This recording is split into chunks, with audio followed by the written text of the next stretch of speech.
Hello, ladies and gentlemen, and welcome back to the Zombie Train. This is episode 259, and I'm your host, Ellis, otherwise known as Train Man. This footage is from Under Construction, episode 44, and we are doing a lot of grass and stuff like that, and I make a mistake, and you'll get to see some interesting stuff towards the end of the video in very fast speed.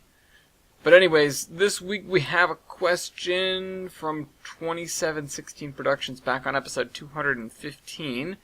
Let me pull up the full text. He asks, his name is now Midwestern 261 Productions.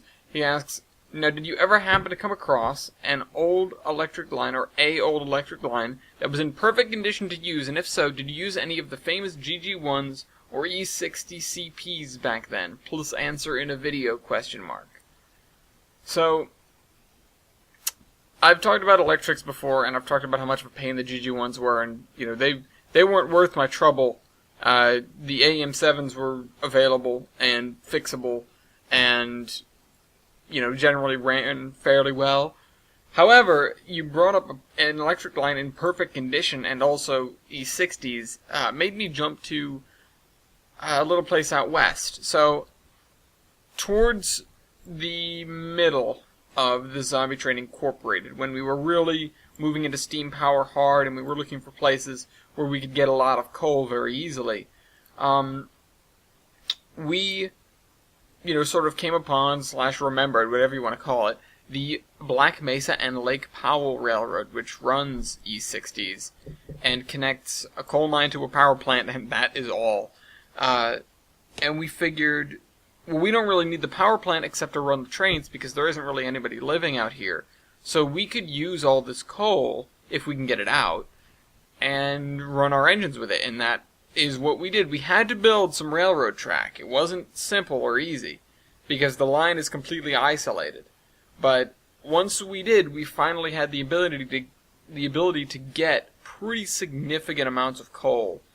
And the line was operating, you know, by itself, or, you know, independently. It didn't need a lot of defense because it was out in the middle of nowhere. There weren't too many hordes to deal with because there weren't population centers nearby, at least not that many.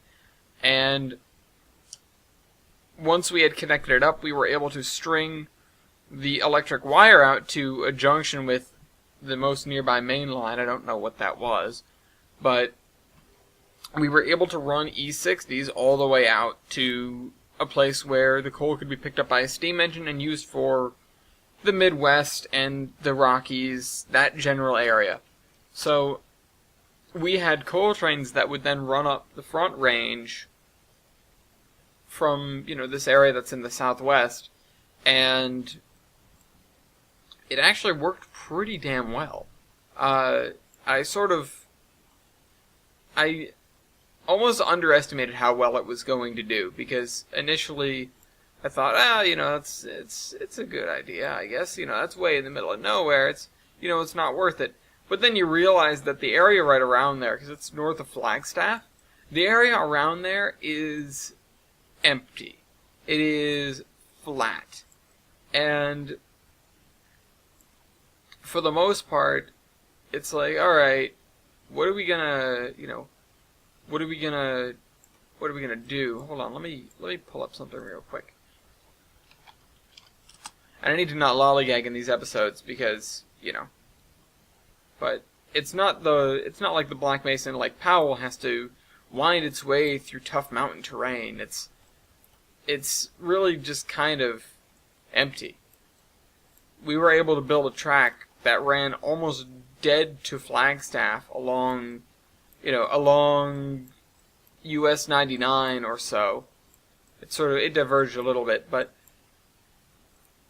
we were just able to basically, you know, almost just lay track in a straight line. It was easy. It was, you know, it was a lot easier than some of the track laying that we had to do out east, or, you know, anything like that. We were just, you know, we were left with this railroad, and we were left with tons of coal, and we said, okay, we need to connect it. And I mean, it was definitely a it was a significant effort to do. It was not something that we were like, all right, we're going to throw this together in a weekend. But, when you have, the space between it is probably, 100 miles or something at closest thing. And we went up 89 from Flagstaff, so it was a little bit longer, but we originally were thinking about, we could just run something along the edge of the Grand Canyon, and run it over there, but we decided that a straight line would be easier because we would have to go around the edge of the canyon anyways, and it wouldn't have been effective. The other thing is that when we were, once we connected up to Flagstaff, we were able to monitor and do maintenance on power transmission lines all the way over to Flagstaff. Now, it's worth pointing out, the Grand Canyon Railway has some steam engines. And we did use those. In fact, they were useful for building the railroad in the first place, because we built from the Flagstaff end and not from the Black Mesa and Lake Powell end. It was so inhospitable, that area. It's just hot in the summer, and when it was a little bit more temperate, we sent some people out to see, okay, how is the railroad? And they found it pretty much in working order, although it wasn't, it needed something to get itself kickstarted. The mine hadn't been run in, a couple of years, same with the power plant.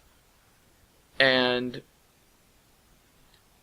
we were originally going to, just send a crew out there and see, okay, hey, can these guys get the plant running, get the mine running, send a crew of miners out there, see if they can start working with some of this equipment and getting some coal out, and then, once it powers itself, that'll be a lot easier, and we can build from that end too, maybe. We don't have any supplies over there, but it's going to help to just have, things that can move around at that end of the line, especially if we can truck stuff down from to the north, which, trucking stuff was a proposition because it wasn't something that we wanted to do. It burned a lot of fuel, but it was a thought. And they went up there and they determined that no, we can't, we can't just get the thing running. We need some, we need large amounts of things. We need big mechanical pieces. We need things that, we could truck them, but it wouldn't be worth it because it would just invite more trucking, first of all, because again, we'd have to feed that somehow. There's no other way to get there. And I don't know, it wouldn't be worth it, is what we determined. So the Black Mesa and Lake Powell did not come back into existence as a functioning railroad until we had already connected the tracks from Flagstaff all the way up to someplace south of Tuba, or someplace north of Tuba City, just where the tracks were running through nowhere, basically. Because we went up 89, and then we went over 160 up to the tracks. And that was where, we built a little Y, we attached the rails, and we were done. We ran some coal trains into the town at the north end of the line, which is Page. We fired up the power plant, and once that was done, we were able to get the E60s running. Once we had the E60s running, it was a pretty simple, it was simple, relatively speaking, to get the mine operating again, because then we could bring in equipment and we could bring in parts, everything that was missing way out there at the mine. And that was the biggest use of E60s. It was really the only use. There were some, there was a point in time where we were really thinking about making some hardcore forays into Mexico, and then we decided that no, that's not, we don't need to do that. It's maybe not a good idea. Mostly because we got chased out of town by cartels. But yeah, the electric locomotive usage was relatively limited, because if you want to go into the difficulty it is to generate power that we encountered during World War Z, I could go on for hours about every time that we thought, oh, we've got it good. We've got this hydroelectric plant that'll just operate on its own, and then it gets clogged up with mussels or sediment or something, and it's damn near impossible to fix without some serious effort. We had a couple of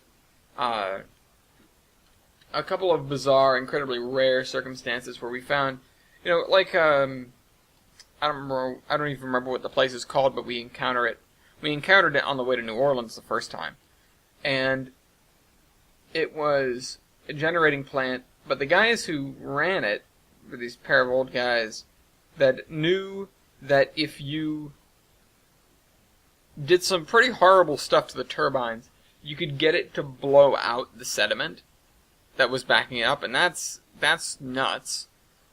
But usually you don't worry about that too much. The sediment would build up behind the dam. But, when the sediment gets too high, you either don't have enough reservoir space, and that's its own problem, or you have just the penstocks, which are the entrances to the turbines, are going to get clogged and blocked up. Mussels are even more of a problem because they will breed and they will clog up those inlets with biomass. And those are just the simple things you think of. You think of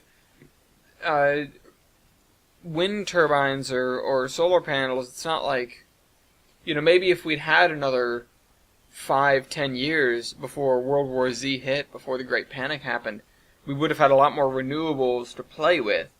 But as it was some 50-year-old dams, and occasionally, some wind farms or solar panels that are on top of somebody's house, or solar collectors even. There are a couple of those that were useful. But there wasn't really this widespread infrastructure. If we wanted power, we had to give it something. And we couldn't do gas. Natural gas was one thing, but LNG, to move that is a serious endeavor, and pipelines are usually just moving crude. So it was difficult to run a plant like that. Coal was the easiest to deal with because you throw it in the back of you throw it in a hopper car and you're good. But you need so much of it, and then you need all the infrastructure to mine it and to break it and to make it usable. You don't just pull it out of the ground and throw it into a power plant. So these, it wasn't that simple. No matter what we did, we had to, there were tons of prerequisite steps to get power. And, it's easy to throw up a couple of wind turbines. It's just a motor with some blades on it. But in order to do that and actually get decent amounts of power out of it, you either need a lot of them, or you really need to be strategic with your placement, and they need to be really tall. And that, we didn't have the kind of skills or the kind of materials to build new renewable centers, even dams, which are relatively easy to construct. It would have just been a huge time-consuming and material-consuming experience. So we eventually learned, the military has the ability to do things like make solar farms. Like, they can get away with that. They have the material, they have the people, they have the discipline, they have the time to do that when they're not killing zombies. And so it was generally a waiting game, wait for them to show up, and then they'll provide you with the power infrastructure. So in the meantime, you live without power. It was, on the train, we had a pretty good situation going where we could generate power when we were moving, and even sometimes when we were stopped, and then use that power later. But most places did not at all have this, and there wasn't a battery bank in every home that we could charge up. So it was, you work at night by candlelight. You work, you work during the day whenever possible. During the winter, you work less. Many people just became farmers for their own substance, and that was useful to us because we would go around and we'd have some stuff that you couldn't get on hand on the train. Maybe things that farmers need, maybe fertilizers and stuff like that. But we didn't make, we made barely enough food for our base crew. But anyways, hope you guys enjoyed the video. See you next week. Trainman out.